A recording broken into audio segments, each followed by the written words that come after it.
Hello students, welcome back to my channel beginners cosmos. कैसे हैं आप सभी? आई होप आप सभी बहुत अच्छे होंगे। तो जैसा कि हम लोग कर रहे थे NIOS का साइकोलॉजी की बुक, जिसमें हमने 501 शुरू करी थी। 501 में हमने चैप्टर नंबर 1 और चैप्टर नंबर 2 ख़त्म कर लिया था, और आज हम करेंगे चैप्टर नंबर 3। आई होप कि आपने चैप्टर नंबर 1 और 2 की रिवीजन अच्छी तरीके से कर ली है। अगर नहीं करी है या आपने वो वीडियो नहीं देखी है तो आप चैनल पर जाकर ये दोनों वीडियो देख सकते हैं। और अगर किसी भी चीज़ में आपको प्रॉब्लम है तो आप मुझसे कमेंट बॉक्स में पूछ सकते हैं। तो हमने ये भारतीय शिक्षा प्रणाली फर्स्ट कर ली, भारतीय शिक्षा प्रणाली ये दूसरी भी कर ली, और आज हम करेंगे इकाई 3 यानी कि लेसन 3, शिक्षा एक मौलिक अधिकार। तो चलिए हम अपना आज का वीडियो शुरू करते हैं। चैप्टर 3, शिक्षा एक मौलिक अधिकार, ये है इसका इंडेक्स, जिसमें कि हम क्या क्या पढ़ेंगे इस चैप्टर में वो बताया गया है। ठीक है, और ये है इसका प्रस्तावना में ऐसा कुछ पढ़ने वाला नहीं है। जो भी आप इसमें पढ़ोगे वो आगे पढ़ लोगे, तो टाइम वेस्ट नहीं करते हैं। ये है अधिगम उद्देश्य। अधिगम उद्देश्य में ये लाइन इंपॉर्टेंट है, ये वाली लाइन में, इन द सेंस कि आप ये जो UEE है ना, इसका आप ये फुल फॉर्म याद रखो। वैसे तो आगे ये बहुत है, कई बार इसका जिक्र किया गया। शिक्षा, प्रारंभिक शिक्षा का सार्वत्रिकीकरण। अब देखिए, सार्वत्रिकीकरण को ना एक सार्वभौमिकरण भी बोला जाता है, तो इसमें कन्फ्यूज मत होना, दोनों सेम ही है। इंग्लिश में इसको बोलते हैं यूनिवर्सलाइजेशन ऑफ एलिमेंट्री एजुकेशन, और इसको शॉर्ट में बोला जाता है UEE। कई बार आपको एग्ज़ाम में ना UEE देखने को मिल सकता है, और एग्ज़ाम में ही नहीं बच्चों, ये मत सोच के पढ़ो आप कि आपको ये एग्ज़ाम के पर्पज़ से इम्पॉर्टेंट है। अगर आप ये सोच के पढ़ोगे ना कि एज अ टीचर आपको ये इन्फॉर्मेशन होनी चाहिए, ये नॉलेज होनी चाहिए कि आपके क्या राइट्स हैं, आपकी क्या रिस्पॉन्सिबिलिटी है बच्चों के प्रति, या हमारे देश की क्या रिस्पॉन्सिबिलिटी है, हमारे समाज की क्या रिस्पॉन्सिबिलिटी है, क्या राइट्स हैं, अगर ये आप अपनी नॉलेज को बढ़ाने के लिए, अपने ज्ञान को बढ़ाने के लिए अगर आप ये सीखोगे, तो ये ज़्यादा अच्छी तरीके से आप समझ पाओगे और इसको रिलेट कर पाओगे। ठीक है, तो बच्चों यहाँ से हमारी क्लास शुरू हो रही है। प्रारंभिक शिक्षा के सार्वत्रिकीकरण की अवधारणा तथा आवश्यकता। अब ये प्रारंभिक शिक्षा के सार्वत्रिकीकरण कहना क्या चाहता है ये देखो। प्रारंभिक शिक्षा के अंतर्गत 6 वर्ष से 14 वर्ष तक के बच्चों की शिक्षा आती है, पता ही आपको, कक्षा 1 से लेकर कक्षा 5 तक। दूसरे शब्दों में इसका तात्पर्य है प्रथम कक्षा से 8वीं कक्षा तक की शिक्षा। याद रखना, ये भी प्रथम कक्षा से 8वीं कक्षा तक की शिक्षा। इसमें कक्षा 1 से कक्षा 5 तक निम्न प्रारंभिक तथा कक्षा 6 से लेकर 8 तक उच्च प्राथमिक शिक्षा कहलाती है। अब ये भी पता होना चाहिए आपको कि निम्न कौन सी है और उच्च कौन सी है और कितनी तक है। ठीक है, प्रारंभिक शिक्षा के सार्वत्रिकीकरण से अभिप्राय है प्रारंभिक शिक्षा को देश के प्रत्येक बच्चे के लिए उपलब्ध कराना, चाहे वे बच्चे किसी भी जाति, धर्म, मानव जाति, समूह, लिंग, किसी भी रिलीजन से, किसी भी भाषा से, किसी भी जाति से, कहीं से भी बच्चे क्यों ना हो, प्रारंभिक शिक्षा यानी कि 1 to 8 तक की शिक्षा लेना, ये देना, ये सभी पूरे देश का ये कर्तव्य है। ठीक है, और ये कर्तव्य को कैसे निभाना है ये आप आगे पढ़ोगे, और ये बच्चों का मौलिक अधिकार है भैया। इनसे कोई भी नहीं इनको वंचित करा सकता, ना ही इनके माँ बाप। ठीक है, माँ बाप तक आप इन बच्चों को 1 से लेकर 8 तक की शिक्षा लेने के लिए नहीं रोक सकते। अगर ऐसा पाया गया तो उनको ये दंडनीय एक अपराध है। ठीक है, ये बच्चों का अधिकार है, ये गवर्नमेंट ने बोला। आगे पढ़ोगे आप डिटेल में। शिक्षा के अभाव में मानव का जीवन अर्थहीन होता है। मानव का जीवन अर्थहीन कब होता है? तो भाई शिक्षा के अभाव में, शिक्षा नहीं है तो भैया जीवन का कोई अर्थ ही नहीं है, बस जिए जा रहे हो जानवरों की तरह, खाओ पियो सो जाओ, फिर अगले दिन जाओ फिर कुछ अपना कमा लो, खाओ पियो सो जाओ, कुछ उद्देश्य ही नहीं है, कुछ ज्ञान ही नहीं है, जैसे पशु करते हैं ना, बस वही वाली ज़िंदगी। भारतीय संविधान का अनुच्छेद 45। ठीक है, अब देखो ये बच्चों के आर्टिकल्स जो भी मैं अभी करा रही हूँ आपको, ये आप करने वाले हो आगे ना, उसको बहुत अच्छी तरीके से समझना, रटना नहीं, समझने की कोशिश करना। संविधान के अनुच्छेद 45 के अंतर्गत 6 से 14 वर्ष तक के सभी बच्चों के लिए निःशुल्क और अनिवार्य शिक्षा का प्रावधान है। कौन से आर्टिकल में निःशुल्क और अनिवार्य शिक्षा का प्रावधान दिया गया है? आर्टिकल 45 क्या है इसमें कि भैया 6 से लेकर 14 साल तक के बच्चे को फ्री में एजुकेशन दी जाएगी। कहीं कोई भी राज्य इससे, कोई भी गवर्नमेंट स्कूल पैसे नहीं ले सकता। ठीक है, तो ये याद रखना आप। कौन सा आर्टिकल 45, किसमें क्या बोला गया है इसमें कि भैया निःशुल्क शिक्षा दी जाएगी 6 से लेके 14 साल तक के बच्चों को, यानी कि कक्षा 1 से 8वीं तक के बच्चों को भैया इसके पैसे आप नहीं ले सकते। ठीक है, ऐसा इसमें लिखा गया है। कौन सा? 45, याद रखना 45। प्रारंभिक शिक्षा के सार्वत्रिकीकरण के लक्ष्यों की प्राप्ति की असफलता के कारण, बच्चों अभी क्या हो गया ना कि सार्वत्रिकीकरण यानी कि आज तक देश में ये चीज़ ना पूरे ढंग से लागू नहीं हो पाई। आज भी ऐसे बहुत से बच्चे हैं जो शिक्षा नहीं ग्रहण कर पा रहे हैं, नहीं ले पा रहे हैं, उसके पीछे का कारण क्या है वो आपको ही बता रहा है। तो देखिए इसमें बहुत ही ये इजी से हैं, आप खुद ही देख लो, जैसे कि विस्फोट, गरीबी, कृषि आधारित अर्थव्यवस्था, संप्रेषण का अभाव, बेरोजगारी, ये सारे वैसे ही हैं। ड्रॉप आउट आपको पता है, मैंने बीच में विद्यालय छोड़ देना, ये सारे इसके रीज़न हैं कि बच्चे क्यों नहीं एजुकेशन ले पा रहे हैं। ठीक है, तो इसको एक बार आप रीड कर लेना, इसको थोड़ा सा डिटेल में बता दिया गया, ऐसा कुछ इंपॉर्टेंट नहीं है, बस एक बार आप इसको रीड कर लेना। ठीक है,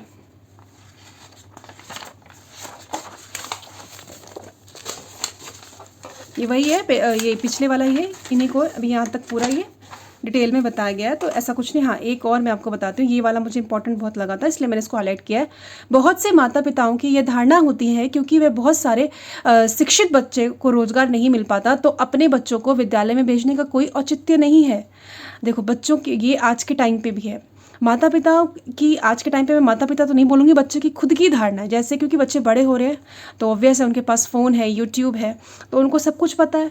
अब ये भी वो देख रहे हैं कि बिना पढ़े लिखे बच्चे जो हैं वो कमा रहे हैं और बहुत कम।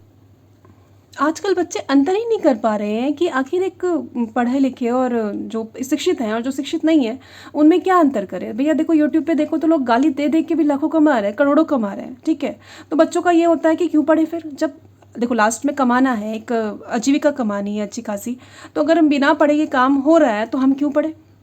कई पेरेंट्स भी ये चीज़ को सोच के बैठे हैं, ठीक है नहीं पढ़ते ना पढ़े, आगे चल के ये करवा देंगे वो करवा देंगे, पर उन्हें ये समझाना बहुत मुश्किल है कि शिक्षा जो है वो बच्चों के लिए कितनी ज़्यादा, इस देश के लिए कितनी ज़्यादा इम्पॉर्टेंट है। अब ये समझाना बड़ों के लिए भी मुश्किल हो गया है और भैया टीचर्स के लिए भी मुश्किल हो गया है, जिस तरीके से आज का टाइम चल रहा है। तो यही है, पहले ये था कि भैया, अब ये भी एक धारणा गलत है कि बच्चे पढ़ लेते हैं लेकिन रोज़गार नहीं मिल पाता। अगर आप इतने पढ़े लिखे हो, ठीक है, अगर आप जॉब नहीं ले पा रहे हो, नहीं है भैया, नहीं है, होती है, सब पे अलग अलग कैपेसिटी होती है, अलग अलग टैलेंट होता है। ठीक है, नहीं है तो कोई बात नहीं, कुछ और काम कर सकते हैं। कमी है क्या, छोटे से काम से शुरू करो, अपना रोज़गार चलाओ, अब दूसरों को रोज़गार देने के लायक बनो। ठीक है, तो ये थोड़ा सा मुझे इंपॉर्टेंट लगा था तो मैंने आपको समझाया, बाकी सारे वही ईजी हैं। अभिप्रेरणा का अभाव, ये ड्रॉप आउट, जागरूकता की कमी, बस यही सब है। ठीक है, लिंग संबंधी पक्षपात, और लड़कियों को नहीं पढ़ाएंगे लड़कों को पढ़ाएंगे, तो ये सब इसके अंदर इंक्लूड होता है, ये भी इंपॉर्टेंट है। और ये क्वेश्चन आंसर्स हैं, अगर आप करना चाहो तो अपना करके प्रैक्टिस करने के लिए, करना चाहो तो कर लो। भारतीय संविधान का 86वां संशोधन, या इसको 86 बोल लो आप, या 86 बोल लो, कुछ भी बोल लो, ठीक है, उसका संशोधन। अब इसमें भी बच्चे बहुत कंफ्यूज होते हैं। अब ये क्या है, देखो, 2002 में भारतीय संसद ने संविधान के 86वां संशोधन पारित किया था। तो अब देखो बेटा, ये जो 86वां संशोधन हुआ था वो क्या था, सबसे पहले तो अब यहाँ पे थोड़ा सा मैं आपको समझाना चाहूँगी, कन्फ्यूज हो जाते हैं बच्चे। देखो 2002 में एक संशोधन हुआ, ठीक है, अमेंडमेंट हुआ। संशोधन का मतलब क्या होता है, जिनको नहीं पता वो समझ लो। संविधान में जब, यहाँ पे मैं संविधान के बारे में बता रही हूँ कि कोई भी जो हमारा रूल रेगुलेशन होता है, जो भी आर्टिकल्स होते हैं, उसमें थोड़ा सा बदलाव करना, या तो आप उसमें कोई नई चीज़ जोड़ दो, या तो पहले की चीज़ को चेंज कर दो, कुछ भी कर दो आप, ठीक है, या कुछ हटा दो, इसको हम बोलते हैं संशोधन। जो कि हमारा संविधान 1950 में लागू हुआ था ना, उसके बाद अगर हम इसमें चेंजेस, क्योंकि हमारा संविधान लचीला है तो हम इसमें आवश्यकता अनुसार चेंजेस कर सकते हैं, तो उसको बोला जाता है संशोधन, कि उसमें कुछ ऐड कर दिया, कुछ हटा दिया, या किसी को प्रतिस्थापित कर दिया। अब ये प्रतिस्थापित क्या बाद में बताऊंगी। तो संशोधन हुआ था, देखो 2002 सन में एक संशोधन हुआ, ठीक है, कौन सा, यानी कि 86वां। इससे पहले 85 बार संशोधन हो चुके थे, ठीक है, तो ये 86वां संशोधन हुआ था जो 2002 में हुआ था। अब इसमें क्या क्या बदलाव किए गए थे, अब वो देखो, अब भूलना नहीं इसमें, ठीक है। तो लघु शीर्षक तथा प्रारंभ, अब ये क्या है, इस अधिनियम को संविधान का 86वां संशोधन अधिनियम 2002 पुकारा जाता है, ठीक है। इस संशोधन, इस जो शीर्षक, इसका क्या नाम दिया गया, इस संशोधन का क्या नाम दिया गया, तो भैया इस संशोधन को या तो 2000 अधिनियम 2002 बोल दिया जाता है, या तो 86वां संशोधन, या 86 का संशोधन, कुछ भी कह लो आप, ये बोला जाता है, ये इसका नाम है, शीर्षक है। नए अनुच्छेद 21A का सन्निवेश। अब ये सन्निवेश क्या होता है, देखो, संविधान के अनुच्छेद 21 के पीछे निम्नलिखित अनुच्छेद शामिल किया जाएगा। शिक्षा का अधिकार 21A, राज्य 6 वर्ष से लेकर 14 वर्ष तक के बच्चों को निःशुल्क और अनिवार्य शिक्षा देगा। अब देखो इसमें क्या किया बच्चों कि 86 वाले में जो संशोधन किया, जो 2002 में किया था, इसमें क्या किया इन्होंने, इस एक तो सबसे पहले इन्होंने इसमें 21 वाला 21A जोड़ दिया गया। आर्टिकल 21 ऑलरेडी था, ए और इसमें जोड़ के 21 एक नया इन्होंने आर्टिकल इसमें डाल दिया। और उसके अंदर क्या बात कही गई, तो भाई 6 से लेकर 14 साल तक के बच्चे को तुम फ्री में एजुकेशन दोगे, ये हमारे संविधान में अब लिखित है, ठीक है, ये कोई बोलने वाली बात नहीं है, ये लिखित है। कौन से आर्टिकल में? 21A। ये कब जोड़ा गया? तो 86वां संशोधन जब किया था तब। और ये 86वां संशोधन कब किया गया? तो ये सन 2002 में किया गया था। बच्चे इनमें इतना कंफ्यूज हो जाते हैं ना कि वो डिफरेंस ही नहीं कर पाते हैं, ये क्या है, ये अलग अलग है। एक साथ करो, ये पूरी स्टोरी अभी आगे और भी देखोगे आप। 2002 में संशोधन हुआ। कौन सा संशोधन? 86 का। उसमें क्या जोड़ा गया? 21A। और अभी एक और चीज़ है, देखो,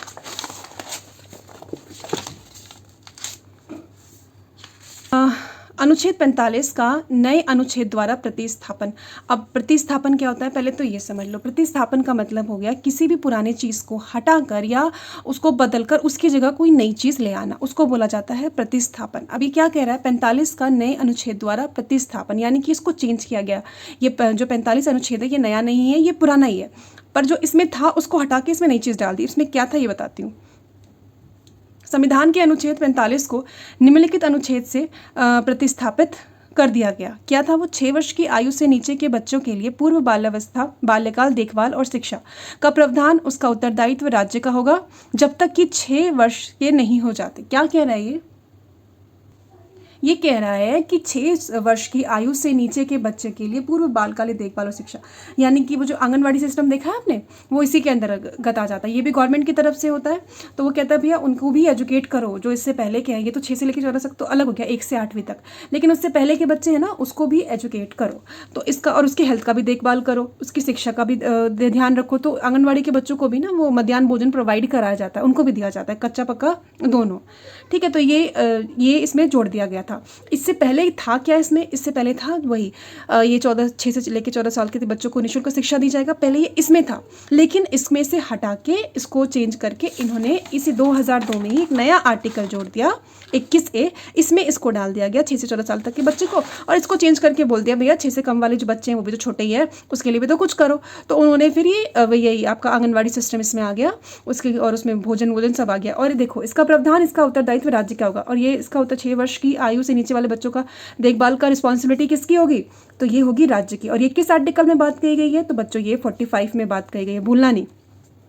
आर्टिकल 51A, अनुच्छेद 51A का संशोधन।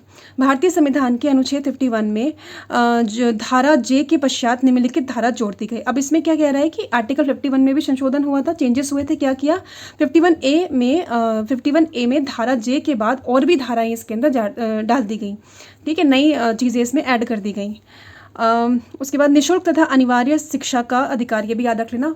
51A एक बार थोड़ा सा तुम समझ लो इसे, ठीक है? फिर चलो इसे पढ़ लो पूरा, फिर समझाती हूँ एक साथ।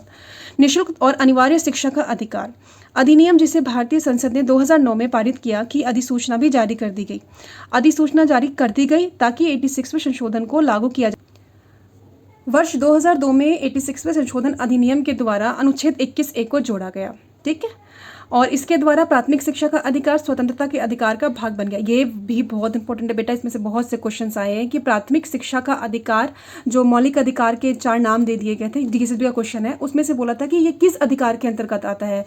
आपका स्वतंत्रता था, समानता था, 2 और अधिकार दे दिए थे, और बोला था किसके अंदर आता है। तो बच्चों जो प्राथमिक शिक्षा का अधिकार है ये स्वतंत्रता के अधिकार का एक हिस्सा है। ठीक है, उसी का एक भाग है। ठीक है, तो उसके बाद था, ये तो आपको पता ही होगा ना कि हमारा जो संविधान में हमारा मौलिक अधिकार है वो आर्टिकल 12 से शुरू होकर आर्टिकल 35 तक जाता है। ये हमारे सारे 6 के 6 मौलिक अधिकार 6 होते हैं, आप जानते हो। चलो अभी मैं इसमें बताने लगाऊंगी तो इस पर ये लंबा हो जाएगा। 6 मौलिक अधिकार होते हैं, 12 से लेकर 35 तक के बीच में होते हैं। ठीक है, 12 से 35 तक के बीच में 6 मौलिक अधिकार हैं। उसमें जो हमारा स्वतंत्रता का अधिकार है उसी के साथ 21A जोड़ दिया गया, 1 को जोड़ दिया, 21 पहले से था। और उसमें था कि प्रारंभिक शिक्षा का अधिकार, यानी कि ये बच्चों के स्वतंत्रता का अधिकार का ही भाग बन गया है, जिसके अनुसार राज्य 6 से लेकर 14 साल तक के बच्चे की शिक्षा लेगा, निःशुल्क और अनिवार्य।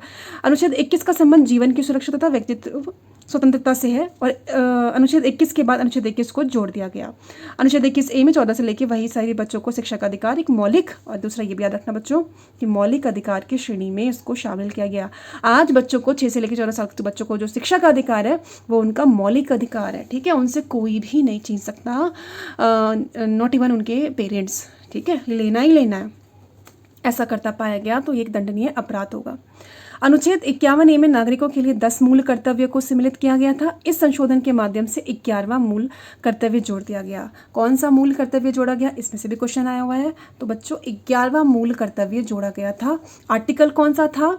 तो ये आर्टिकल किस आर्टिकल में है, ये 51A में है। ठीक है, बताया था ना यहाँ पे कि उसमें चेंजेस किए गए हैं। तो लो एक चेंज तो आपके सामने यही आ गया कि उसमें मूल कर्तव्य को जोड़ा गया था। ठीक है, जोड़ा गया है। क्या है वो? जिसके अनुसार सभी माता पिता या अभिभावक का ये कर्तव्य है कि 6 से लेकर 14 वर्ष तक के बच्चों को वो शिक्षा का अवसर प्रदान करें। ये एक कर्तव्य है, भारतीय जनता होने के कारण ये हम सभी का कर्तव्य है। ये बेसिकली यहाँ पे माता पिता के बारे में बात करी गई है। अभिभावक यानी कि कोई भी आपका गार्जियन, जो बच्चे का गार्जियन है, ये उनका कर्तव्य है कि बच्चों को 6 से लेकर 14 साल तक के जो बच्चे हैं उनको आप प्रारंभिक एजुकेशन देना ही देना है। ठीक है, अब एक बार इसको समझ लो, ये थोड़ा सा ना कन्फ्यूजिंग हो जाता है। 2002 में स्टोरी के थ्रू समझो। 2002 में क्या किया गया? 2002 में ये हुआ कि भारतीय सरकार ने इसमें 86वां संशोधन किया। ठीक है, इससे पहले कितने हो गए? 85 हो गए थे, लेकिन 2002 में 86वां संशोधन किया, यानी कि चेंज किया। क्या चेंज किया? तो भैया एक तो इन्होंने आर्टिकल 21A इसमें जोड़ दिया गया। इसमें क्या था? 6 से लेकर 14 साल तक के बच्चे को फ्री एजुकेशन। एक क्या संशोधन किया इन्होंने? तो इन्होंने आर्टिकल 45 को चेंज कर दिया, प्रतिस्थापन कर दिया। ठीक है, क्या था? पहले था इसमें ये वाला 6 से लेकर 14 साल वाला पहले था, लेकिन उसको चेंज करके इन्होंने कर दिया 6 से कम आयु के बच्चों को उनको शिक्षा देना और उनका स्वास्थ्य का ध्यान रखना, ये स्टेट गवर्नमेंट की रिस्पॉन्सिबिलिटी है, यानी कि राज्य सरकार की। एक और देखो, ये था आपका 51A। 51A में क्या किया बच्चों? तो 51A के अंतर्गत मौलिक अधिकार एक एक्स्ट्रा जोड़ दिया गया, 11वां मौलिक अधिकार, कि बच्चों को शिक्षा देने करवाने का अधिकार पेरेंट्स का और गार्जियन का है। ठीक है, ये 3 इसके आप याद रखना। ये आपका जो 86वां संशोधन हुआ था उसके अंदर ये 3 है। अब तुम इसे भूलना नहीं। ठीक है, 2002 में हुआ था और ऐसे ऐसे हुआ था, याद रखना, इसे भूल मत जाना। प्राथमिक शिक्षा का अधिकार स्वतंत्रता के अधिकार का भाग है, और बस यही इसमें इंपॉर्टेंट है। तो इसको एक बार रीड कर लेना। आई होप कि आपको समझ में आ गया हो, नहीं आया हो तो पूछ लेना, एक बार कमेंट कर देना, मैं तुम्हें बता दूंगी। ठीक है, उसके बाद है बच्चों शिक्षा का अधिकार अधिनियम 2009 RTE। Very very very very very important. इससे तो भैया हर जगह क्वेश्चन आए, इससे तो KVS में धड़ाधड़, DSS में तो आया ही आया है, पर KVS में इसमें इतने क्वेश्चंस पूछे गए ना, आप चाहो तो उठा के देख लेना, आपको पता लग जाएगा। RTE, right to education, 2009 act क्या है ये, अब इसको पढ़ो। 26 अगस्त 2009 को भारतीय संसद ने शिक्षा के संबंध में एक ऐतिहासिक अधिनियम पारित किया, जिसे शिक्षा का अधिकार अधिनियम 2009 कहा जाता है। कब पारित हुआ ये? 26 अगस्त 2009 को। अगस्त में 15 अगस्त में क्या होता है? देश हमारा आज़ाद हुआ था।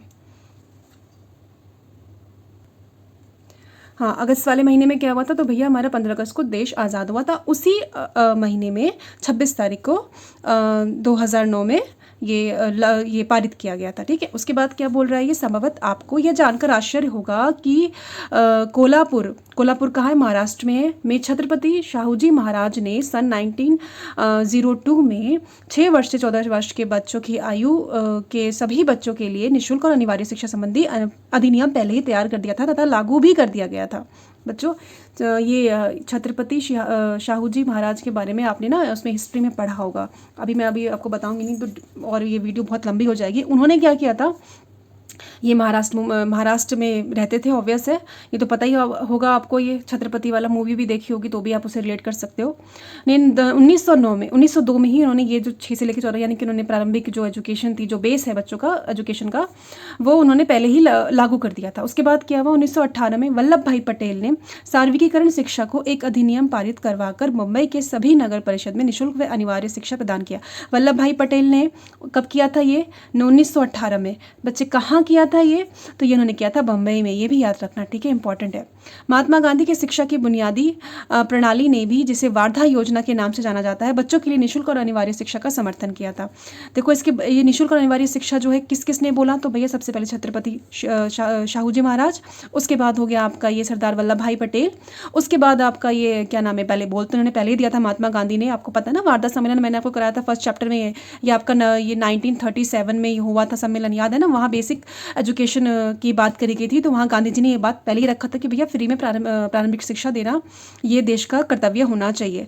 तो महात्मा गांधी के तर्क के अनुसार जिस प्रकार निःशुल्क वायु जल पर प्रत्येक नागरिक का अधिकार है, उसी प्रकार प्रत्येक बच्चे के लिए निःशुल्क तथा अनिवार्य शिक्षा उपलब्ध कराई जानी चाहिए। जिस तरीके से हवा और जो पानी है वो सभी का इसमें एक जैसा अधिकार है भाई, उसी तरीके से जो पढ़ाई का अधिकार है, जो प्रारंभिक शिक्षा है, उस पर भी सभी बच्चों का अधिकार है, बिल्कुल फ्री में, बिल्कुल मुफ्त, 1 रुपया नहीं ले सकते आप।